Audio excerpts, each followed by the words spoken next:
Kita balik ke Arsenal yang kamu tanya tadi terkait proses transfernya Arsenal musim Hmm, ini. eh Kayaknya yang paling jelas dan tahu kebutuhannya ya, hmm. dari kekurangan musim lalu. Cuman aku melihat ini proses transfer Arsenal agak anomali. Ini kayak bukan Arsenal yang kita kenal. Bukan Apalagi, Arsenal yang ini belanja pemain yang murah gitu terus diorbitkan terus dapat iya, keuntungan klub lagi gitu kan? iya, bukan kayak di jam kita sudah. Aku udah nonton Arsene Wenger mulai dari 2001, Hmm. sampai dia akhirnya digantikan oleh Unai Emery ya, Unai Emery, menggantikan dia. good Nah, evening. yang aku ingat betul itu salah satu pemain yang digadang-gadang jadi bintang dan dibeli Arsenal itu Theo Walcott, dari Southampton gitu, karena Hmm. Hmm. pemberitanya pada saat dia bareng dengan Gareth Bale pun di Southampton tuh udah masif tuh kan. Hmm. Nah, musim ini secara budayanya Arsenal tuh beli pemain dengan harga 100 juta Hmm. plus add-ons. Hmm. Hmm. Ah, nggak tahu ya, apakah dia memang belajar dari seorang Pep Guardiola ya. Kita tahu persis gimana Pep Guardiola, dia nggak peduli dengan apa kata orang berapapun harganya, Hmm. tapi kalau sesuai dengan sistemnya dia, Hmm. dia akan maksa manajemen klubnya untuk beli pemain itu gitu kan. Hmm. Kemudian dengan seorang kayak Havertz yang kita tahu persis kayaknya di Chelsea musim lalu, terlepas dari performa Chelsea secara keseluruhan memang lagi tidak bagus gitu. Hmm. Tapi aku cukup terkejut juga Arsenal mau menebus kayak Havertz dengan harga yang nggak murah ya, 65 apa 70 ya? Berapa ya? 70 Yang kayaknya, jelas di atasnya 70. Mason Lebih Mount di kan. atas Mason Mount ya. Nah, dengan apa ya, produktivitas seorang striker di Chelsea yang memang tidak menggambarkan sebagai ujung tombaknya Chelsea gitu. Hmm. Hmm. Dan yang bikin aku makin kaget itu setelah Havertz dandil ke Arsenal, justru dia bukan jadi striker yang Gelandang, diproyeksikan kan. gelandang. Nah, dia malah jadi gelandang dia di belakang Hmm. striker gitu. Aku Hmm. cukup ini juga sih. Apa ya? eh, Terkejut dengan strategi transfernya Arteta ini. Tapi terlepas dari itu, dibandingkan dengan City, entah nanti Vardiol jadi apa enggak ya. Hmm. Hmm. Transfer Arsenal ini yang paling menjanjikan kalau aku lihat ya. Hmm. Declan Rice terlepas dari harga 100 juta, tapi sesuai dengan kebutuhan karena memang Thomas Partey on off juga performanya, kalau sudah cedera nggak ada pengganti yang sepadan gitu kan. Hmm. Dan Kemudian Xhaka kalau resmi, ditambah nanti Saka resmi ya, Xhaka resmi Leverkusen udah. Leverkusen. Nah, Udah. itu menjadi salah satu sinyal juga kalau memang Arteta tahu apa kebutuhannya kan, Ya. sudah tahu pemain akan keluar kemudian digantikan dengan pemain yang sudah tahu persis gimana kayak main di Liga Inggris gitu. Hmm. Tapi price tag 100 juta loh.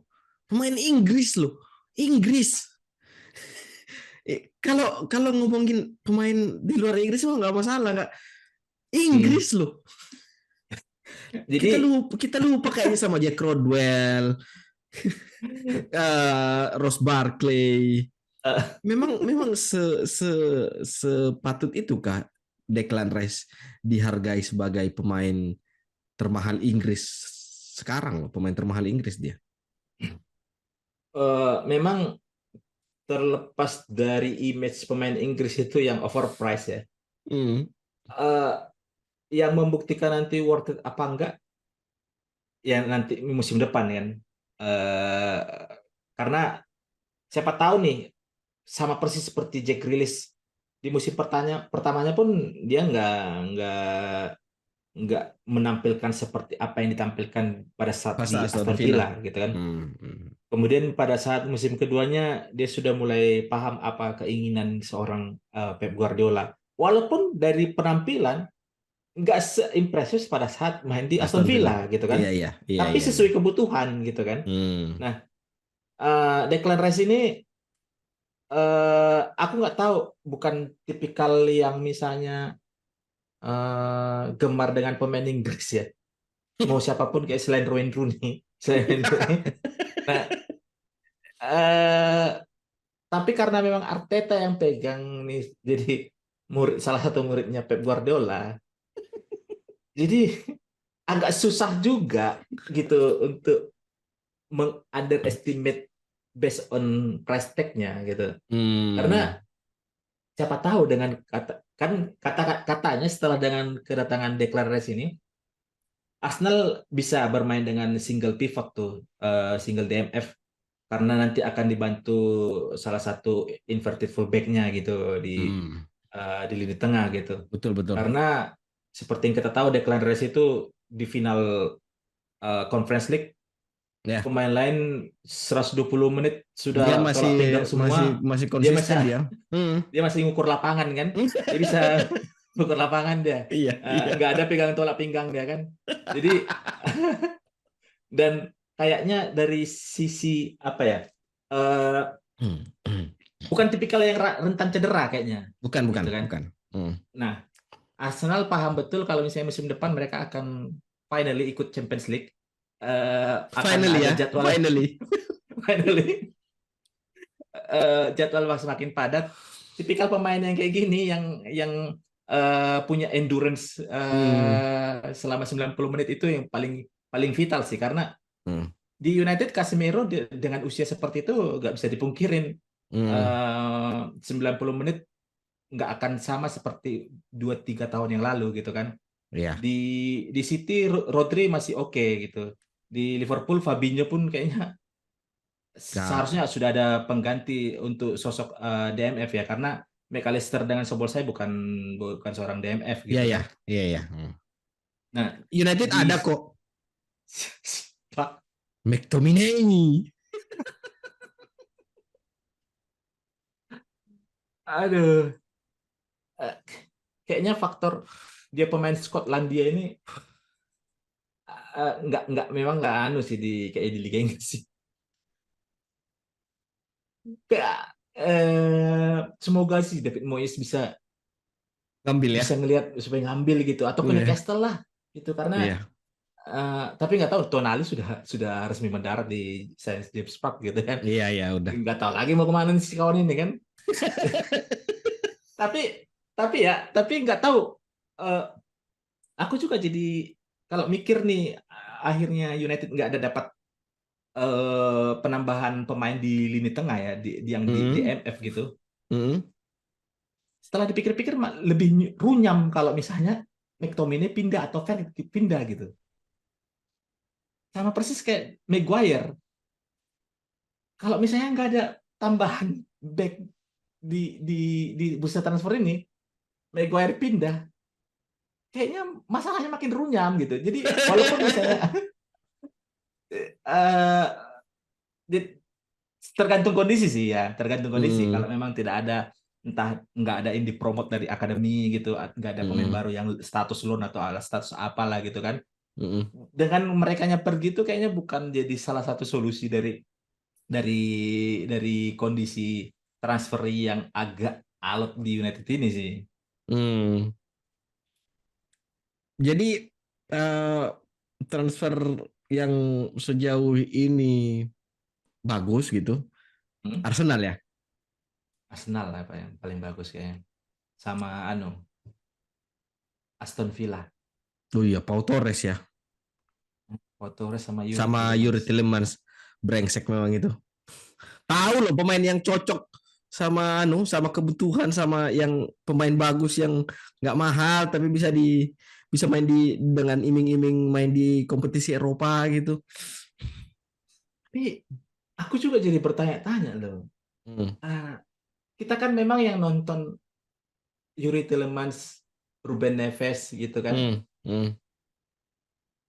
Ah, apa memang apa memang nggak bagus ini pemain sampai nggak bisa mendarat di tim yang lebih baik gitu loh? Atau apa masalahnya kok nggak bisa pindah ke yang, jangan ke Aston Villa lah gitu. Yuri Tielemans ini kan Iya, kok iya, bisa iya, iya. gitu? Iya. Masa sih misalnya lalu kita anggap pemain Tielemans ini memang di atas rata-rata gitu kan Hmm. Hmm. Hmm. untuk di kelasnya. Hmm. Masa yang bisa ngelihat itu cuma Uni Emery? Iya, iya. Masa bisa ngelihat itu cuma Aston Villa gitu. Hmm. Apalagi statusnya free transfer kan. Iya, iya. Begitu juga dengan James Maddison Ya, gitu. itu baru aku mau ngomong James Madison mana ke Spurs. Iya. Lah, jadi aku jadi mikir juga, apa kita yang memang hanya nonton di layar TV ini terlalu terlalu anu ya, eh, terlalu meninggikan pemain ini, sedangkan yang Hmm. di sana yang sudah tahu memang mungkin dari segi fisik sudah dianalisa gitu kan, atau Hmm. nggak cocok dengan di sistem permainan gitu, tapi Hmm. dengan lihat nilai transfernya, free transfer James Maddison 40 juta pemain Inggris gitu kan, Hmm. masa sih yang nggak ada yang lain gitu yang bisa melirik gitu. Coba lah ya. Anggaplah itu Hmm. dua pemain lah kita bahas yang Hmm. kira-kira kalau misalnya mereka bisa pindah ke klub lain terkait Hmm. pertanyaanmu tadi, pindahnya kemana gitu. Kita Hmm. dari City dulu lah. City itu kayaknya faktor itu memang City itu skuadnya udah terlalu dalam. Hmm. Saking dalamnya kayaknya lebih dalam dari Palung Marijuana itu. Bahkan sampai dalam-dalamnya itu nggak ketahuan, nggak ketebak gitu. Jadi jadi kayaknya jadi kayaknya itu faktor itu yang bikin dua pemain ini nggak mau pindah gitu kan City. Hmm. Apalagi ada Foden, ada Jack Grealish juga, apa Madison sama Hmm. Tielemans itu pasti ketutup mainnya sama Rodri. Belum Hmm. lagi si Bernardo Silva nggak tahu pindah apa nggak, belum belum pasti, baru Hmm. Gundogan kan yang pindah. Ya, ya. Terus ke Arsenal gitu kan. Arsenal, aku melihat si siapa Madison ini kalau misalnya secara kasat mata gitu, mainnya tuh mirip sama ini sama Odegaard gitu. Hmm. Tumpang tindih nanti jadinya. Tielemans Hmm. mungkin bisa sama dibandingkan sama Granit Xhaka, tapi dari Hmm. segi endurance, durability, Hmm. composure itu kayaknya Hmm. masih si Xhaka, dan kayaknya faktor itu juga yang bikin Arteta profilingnya tuh nggak cocok buat Tielemans gitu. Hmm. United sebenarnya ini bagus banget nih dua pemain. Hmm. Gak ada fulus.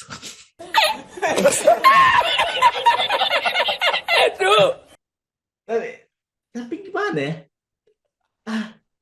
40 juta harusnya bisa lah gitu kan, dengan misalnya dengan proses installment berapa kali bayar Iya gitu ya, kan untuk pakai kredivo. iya, bisa lah 40 juta kok gitu kan. Sedangkan misalnya Arsenal dengan 100 juta plus add-on saja dicicil Tiga hampir dua berapa kali? tahun. Iya, iya, iya, 2 tahun. Ya Nah. 18 bulan kan gitu. Jadi Udah kayak nyicir Alien Max. cuman misalnya nih, eh, kan pemberitaan juga sudah James Maddison misalnya ke United gitu untuk misalnya jadi nomor 10 atau misalnya Mm, dengan Bruno Fernandes gitu kan. mm, mm, Ah, tipikal transfer United sekarang ini kan yang dibilang sudah ada Manchester United tax kan. Setiap kapan United terlibat di proses transfer itu langsung ada markup, Manchester eh, United. otomatis harga gitu kan. Nah, dengan kondisi Leicester yang terdegradasi itu nggak ada bargaining positionnya Leicester untuk markup kayak gitu. Iya, iya, Karena iya, pemainnya iya, pasti iya. pasti akan minta main di di di Top level. di IPL kan, bukan di IPL ya. Championship gitu. Mm, Gitu. Jadi mm. sekarang yang tersisa itu yang di Leicester, ya ambilnya itu Iheanacho yang Kelechi yang ya, kan iya. Iya, iya, Kelechi iya. Iheanacho, Iya, iya, iya, atau iya. yang tersisa sampah-sampahnya lah, karena yang Hudson sudah Daka lah ya. yang masuk sudah mendekati top tier itu sudah diambil semua gitu kan. Nah, jadi harusnya sih sadar misalnya manajemen United, setiap keterlibatan di proses transfer itu tim yang menjadi pemilik pemain itu langsung markup harga. Dengan kondisi Leicester harusnya itu bisa dimanfaatkan sih. Atau mungkin memang kalau misalnya ngomongin United memang nggak ada yang kompeten di, meskipun sudah diganti sama Richard Arnold sama si siapa yang Dan satu, Murto, nah ya John tim Murto, Murto. John Murto itu kayaknya kayaknya memang mungkin memang nggak kompeten dua orang ini, termasuk Darren Fletcher juga yang posisinya apa sih gunanya dia itu. Darren Fletcher kalau misalnya hanya mengandalkan namanya, siapa yang mau coba tergoda dengan kalau misalnya dapat dengar teleponnya Iya, Darren Fletcher kan, iya, iya, ya iya, kan? iya, iya. Sedangkan misalnya kita bandingkan dengan Edu dengan Arteta. Arteta yang Mm, punya apa ya?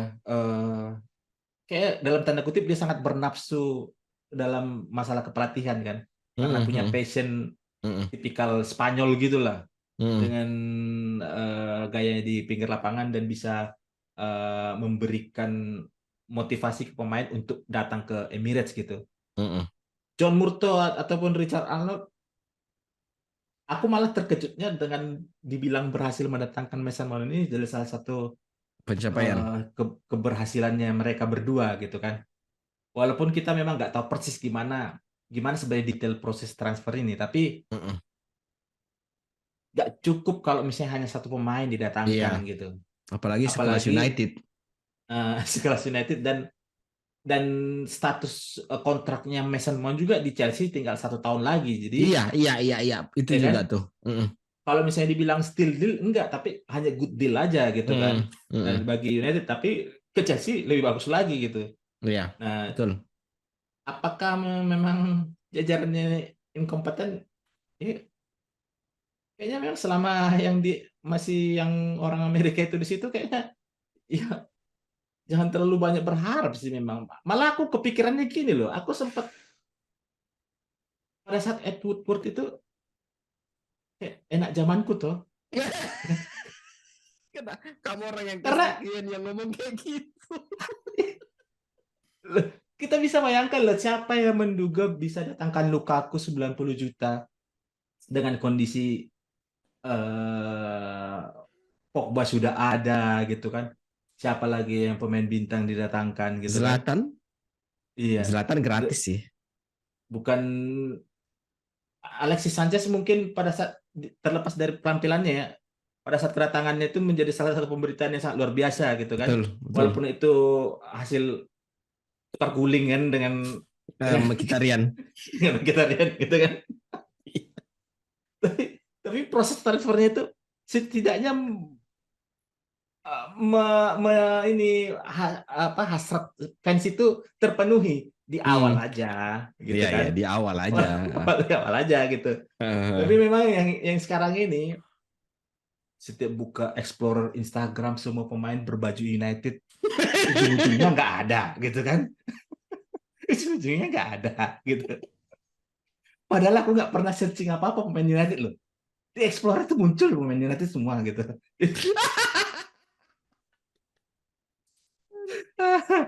Salah satu katanya yang bukti kalau sebenarnya Richard Arnold sama John Murtough ini nggak bagus-bagus amat gitu. Hmm. Mereka melepas Zidane Iqbal dengan Hmm. harga yang cuma berapa gitu. 800.000, Ya, 800 itu. ribu. Terus si siapa lagi yang dilepas itu? Ada back kiri atau back kanan, pemain Yang saya kulit pokoknya. hitam. Iya, iya, iya, iya, iya, iya, itu Ethan Laird kalau Iya, nggak salah. Ethan Lab ya. Itu juga dilepas dengan harga murah. Kemudian nasib Ahmad Diallo masih nggak jelas itu gimana Hmm. gitu kan. Terus Facundo si Pellistri. Facundo Pellistri juga. Hmm. Terus yang terbaru yang kemarin awal musim kemarin juga ini si siapa James Garner. James Garner kan sudah dibeli permanen kan sama Iya dibeli Everton. permanen ya, dibeli permanen. Hmm. Jadi ya mungkin memang itu juga faktor lainnya juga kenapa dua nama seperti Madison sama Tielemans itu nggak masuk radar United gitu. Kalau Iya. Chelsea ya memang Chelsea-nya ya seperti yang kamu bilang tadi. Tapi aku jujur dengan komposisi transfernya Chelsea ini dengan nama-namanya ada Christopher Nkunku, kita lihat Oh lini ya depan Nkunku gitu. ya. Walaupun sebelumnya pada saat di Spurs sudah sempat juga lihat sebenarnya nih pemain gitu kan. Iya, iya. Balik dia Kemudian ke London iya, sebelah. Nicholas Jackson. Komposisi pemain ini ya memberikan warna baru lah misalnya. Akhirnya nggak hanya ngelihat kayak Havertz yang buntu-buntu gitu aja kan. Nggak jelas gitu. Ya dengan adanya Pochettino juga di Stamford Bridge, kita nggak tahu nanti kira-kira bagaimana pergolakannya nanti menjadi, apakah masih bersaing di papan atas apa enggak. Ya, apalagi Mikhailo Mudryk juga masih ada. Jadi ya kalau dibilang kalau misalnya di atas rata-rata di atas kertas ya pemain-pemain Chelsea Hmm. ini kencang semua larinya. Itu harus pakai Gojek ngejarnya. Tapi ya kita nggak tahu implementasi taktiknya nanti kayak gimana. Memang sayap si Madueke itu kencang dia. Nkunku kencang dia.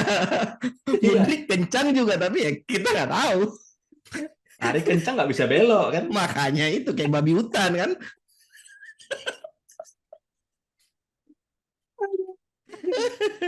Tapi transfernya City ya. Hmm. Kamu sadar nggak kalau kan Gvardiol ini sebentar lagi bakalan mendarat kayak di Etihad kan.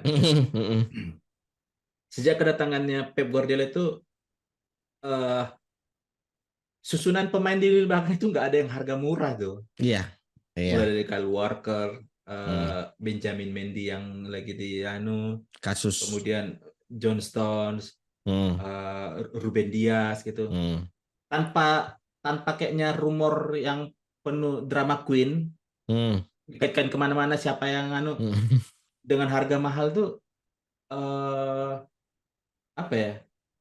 Kayaknya investasi Pep Guardiola tuh aku ngeliat malah mereka dia tuh di lini belakang itu memang eh diperhatikan betul gitu. Hmm. Justru aku ngelihatnya gini, yang kita tahu kalau tim atau gaya pelatih yang sangat dengan sisi pertahanan itu kan Itali misalnya kan, Iya. Hmm. Jose Mourinho, Diego Simeone gitu kan. Iya, iya. Tapi malah yang di sana itu, yang di Italia itu nggak pernah kayaknya investasi yang dengan pemain-pemain yang harganya selangit ini loh. Bilang gitu iya. Hmm. Nah, jadi agak agak unik. Aku setelah aku ini ya, aku perhatikan ya Pep Guardiola. Bukan hanya misalnya dia eh, mengadmire pemain yang punya kreativitas bisa pegang bola lama gitu kan, Hmm. bisa umpan tiki taka gitu. Hmm. Tapi dengan kedatangan Guardiola ini aku makin sadar kalau misalnya Pep itu memang nggak ada kompromi kalau di lini depan di lini belakang itu harus memang Hmm. pemain yang bisa Yang bagus. dipercaya. Hmm. Mm. Cuma yang sedikit tertutupi dari kedatangannya Gvardiol ini sih Amerik Laporte. Oke oke. Itu kan Hmm. sekarang dia justru saat kalau nggak salah waktu itu Laporte sama si John Stones itu barengan tuh cederanya tuh. Hmm. Hmm. Nggak lama Hmm. setelah Laporte John Stones terus John Stones balik Laporte masih sibuk dengan Hmm. cederanya gitu. Tapi kamu jangan lupa City punya pemain yang dilepas sia-sia kan? Eric Garcia. Barcelona. Iya. Kayak- Kayaknya eh, kayaknya sih Pep Guardiola ngelepas dari Garcia karena dari segi postur tuh Terlalu tinggi. bukan enggak pendek kan Enggak, Garcia itu iya pendek sih, pendek. pendek jadi nggak Hmm. favoritnya anu Pep Guardiola. Nggak memenuhi kriterianya sebagai ini ya, sebagai Iya. back ya. Hmm. Nah, nah, sekarang ini Pep tuh lebih senang dia kayaknya pakai eh Back tiga bongsor. defender sekaligus gitu Iya, ya iya, iya, iya, iya, besar-besar iya, ya kan iya, iya. besar-besar semua gitu cuman memang Hmm. mungkin aja ya kenapa Pep Guardiola ini begitu getolnya investasi di belakang ini kemungkinan besar karena memang dia nggak terlalu bisa punya secara taktikal defense itu dia Hmm. kurang Hmm. sehingga Jadi menutupi ini ya. dia mau memastikan kekurangannya dia itu dia Hmm. harus punya back yang memang bisa diandalkan nggak perlu dikasih tahu apa-apa pokoknya itu backku yang tahu tuh gitu kan jadi karena memang kan tipikal pelatih Spanyol atau gaya main Spanyol itu kan eh, yang memang atraktif tuh di depan ya bukan di Hmm. belakang Hmm. gaya build up pun misalnya dari di Spanyol sana nggak ada yang terlalu kayak gitu kalau di Itali yang memang pokoknya hantam aja semuanya itu anu kan Catenaccio kan nah tipikal back yang dibeli Pep Guardiola kan sebenarnya nggak yang terlalu punya atribut kayak Jaap Stam gitu yang apa ya, Iya, ya. bidik gitu yang Vidic ya. eh, kayak warrior gitu, enggak kan? John Stam Mm-mm. itu biasa kok atributnya gitu. Ruben Mm-mm. Dias pun atributnya juga biasa aja, tapi dia tahu apa yang harus dilakukan gitu. Mindsetnya sebagai back itu pas gitu loh sama yang Iya. dibutuhkan Guardiola gitu. Hmm.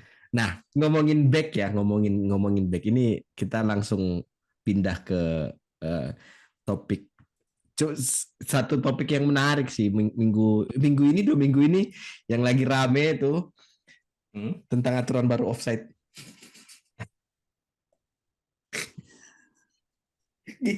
Gimana kamu? Gimana ini? Ini yang mencetuskan Arsene Wenger loh. Di satu sisi eh, akan kemungkinan besar bisa menjadi satu pertandingan itu eh, bisa menghasilkan banyak gol di satu sisi gitu. Kalau Hmm. misalnya dengan tipikal gaya bertahan sekarang, eh, striker itu diuntungkan kan, karena Iya, misalnya dari sisi penyerangan aja posisi badan back itu pasti kan ngadep ke ke depan. lawan di sana kan, Iya, iya, ya kan? iya, Sedangkan iya, kan lawannya kan ngadep ke sini. Nah, iya. dia mau putar badan aja dia butuh waktu gitu kan. Iya kan? Udah ketinggalan 2 langkah kan. Nah, sedangkan posisi offset itu kalau misalnya sudah lewat tuh satu badan betul tuh baru dianggap Baru offset. offset Nah, ya. tapi yang awalnya anggapan misalnya bakalan banyak gol, aku justru malah ngelihatnya sebaliknya loh. Kemungkinan besar ini akan bisa merubah gaya bertahan tim sekarang nanti. Itu dia. Yang bahayanya ini kan, semua tim nanti bakalan jadi low block semua, ya kan? Mourinho Iya. juara. Jadi jalan-jalannya tuh ada gitu loh.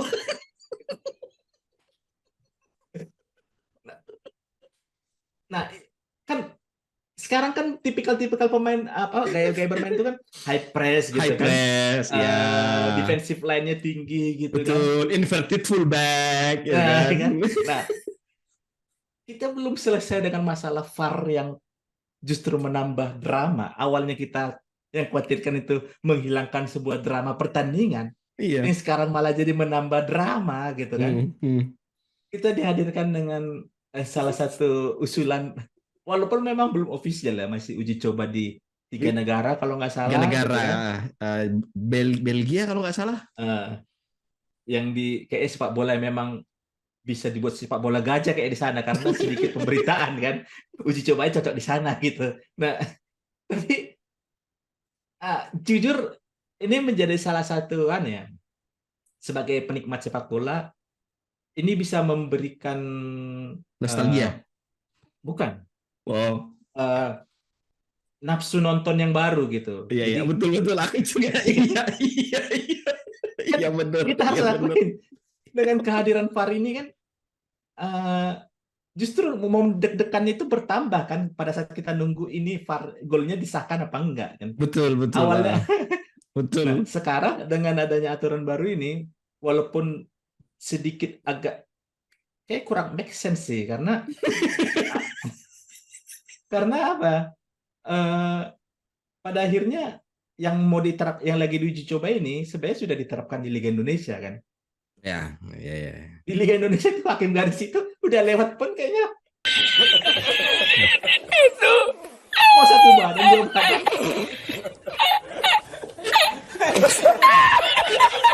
Jadi, jadi sebenarnya kesimpulannya tuh harusnya IFAB Wenger itu bergurunya ke Indonesia. Ada semua di situ. Untuk menanggulangi kekurangan dari wasit-wasit di Liga Indonesia, disadur lah ini barang kan, dibawa lah ini ke Eropa gitu. Kayaknya memang eh, sudah sepantasnya kita untuk mendapatkan suasana baru, diadopsi lah ini barang ini gitu. Jadi aku ngelihat sih semoga aja uji cobanya ini Berhasil. eh, bisa diimplementasi ke semua Hmm. liga gitu kan. Karena Hmm. memang akan memberikan gaya permainan yang berbeda terutama dari tipikal back kan akan merubah gaya bermainnya yang sosok Van Dijk itu nggak akan berarti tuh gayanya yang hanya nunggu-nunggu ngikut-ngikut Mm-mm. gitu kan. Mm-mm. Pemain pemain itu sudah tahu dia mau lari secepat apapun nggak perlu khawatir kayaknya kena offside karena biasanya itu pasti akan ada kok irisan antar badan pemain Iya, gitu kan. irisannya itu loh, irisan tipisnya Iya. itu loh ya. Jadi semoga aja sih Arsene Wenger ini memang sosok yang visioner untuk memberikan nafsu menonton itu agak berbeda lagi kan. Cuman kita nggak tahu berapa lama ini uji coba dilakukan. Iya biasanya 2 tahunan sih, biasanya Hmm. 2-3 tahunan biasanya. Aku juga melihatnya kayak gitu. Maksudnya dengan hadirnya aturan baru offset itu, jadi kayak kita balik ke belakang gitu loh. Kayak Iya. mundur lagi taktiknya, jadi kayak kembali lagi gitu. Dari Guardiola capek-capek udah botak ngurusin taktik inverted fullback, high press, malah juga kembali ke Mourinho. Tapi yang lucu ya, dengan pemberitaan uji coba penerapan offset yang baru ini, Hmm. kemarin tuh aku baca-baca lah komen gitu kan, yang Hmm. dari headline-nya itu kemudian muncul komen-komen. Terus Hmm. kemudian ada yang nyeletuk, Hmm. siapa sih yang ngusulin ini ada offset gitu kan? Ini ini lebih main blowing lagi pertanyaannya kan. Siapa yang musuhin? Ini si kawan ini baru bangun tidur 20 tahun kan. Dia nggak nonton pada saat Denmark lawan Belanda kayaknya awal mulanya Oh offset ya. akhirnya Oh. Oh. diterapkan gitu. Nggak bisa ngebayangin tuh itu 10 pemain nunggu di garis tengah.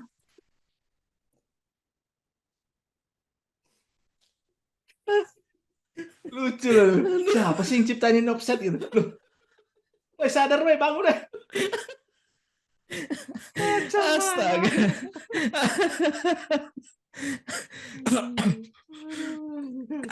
Aku melihatnya ini loh, apa? Offside, aturan baru offside ini Hmm. besar kemungkinan akan menghadirkan, akan menelurkan striker dengan karakter yang baru gitu. Tiba-tiba Inzaghi kontrak kontrak lagi.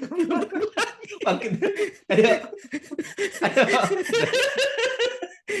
Inzaghi, Chicharito, itu tuh pemain-pemain ajaib itu. Itu pemain-pemain generasional talent itu yang skillnya itu nggak semua orang bisa. Aduh. Tapi secara keseluruhan sih aku ngelihat dengan aturan baru ini akan lebih menguntungkan tim yang menyerang ya. Ya, karena klaimnya Arsene Wenger juga kayak gitu. Karena dari selama ini katanya lebih menguntungkan tim yang bertahan, bukan tim yang menyerang itu sedikit keuntungannya dibanding dengan tim yang bertahan katanya. Iya, iya. Jadi ya nanti pelatih-pelatih yang sedari awal memang mindsetnya itu low block, Sandai, Jose Mourinho, Diego Simeone, siapa lagi? Gian Piero Gasperini, Iya, iya, iya. Simone Inzaghi. Tapi yang menurutku bisa merubah lagi ya dengan adanya ini. Siapa tahu dengan ini nanti akan mematikan center back yang bongsor badannya. Jadinya nanti back itu kayak Kukurela akhirnya jadi center back gitu kan. Luke Shaw. Oh iya iya iya iya. Jadi bisa iya. jadi yang awalnya fullback itu inverted fullback ke tengah. Jadi mereka benar.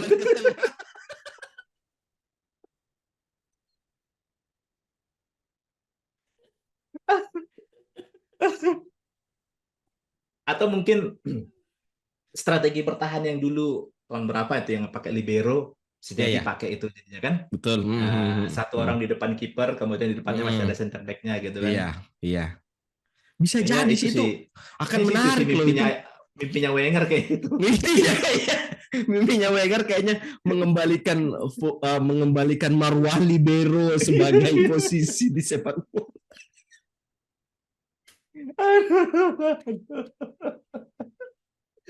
Ayo ayo wae, ayo ayo wae. Aduh, bayangin aja ada libero satu, terus di depannya 3 back. Wih, Iya. bingung nggak itu? Gimana? Aduh.